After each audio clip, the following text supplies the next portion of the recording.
I've been dating a little here and there, but I just wasn't meeting the right person in any of the bars. It just never felt right.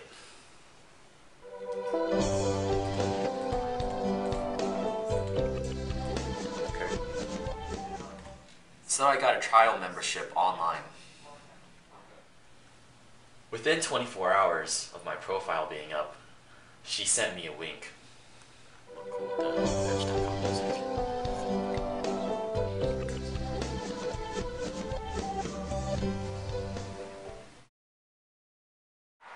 I'll never forget it because our first date happened right after the blizzard.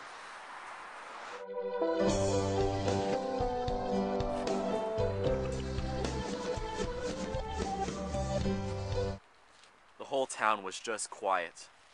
I could hear my heart beating. You know how sometimes your eyes meet someone else's and it just feels like someone struck a bell and your energy level just goes through the roof. I really wanted somebody who would share my zest for life. So you hit it.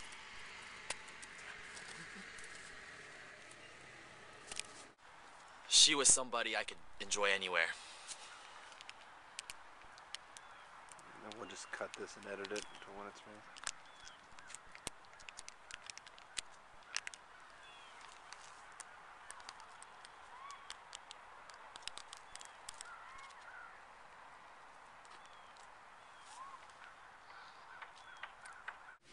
People say that online dating services are weird or whatever, but look at us.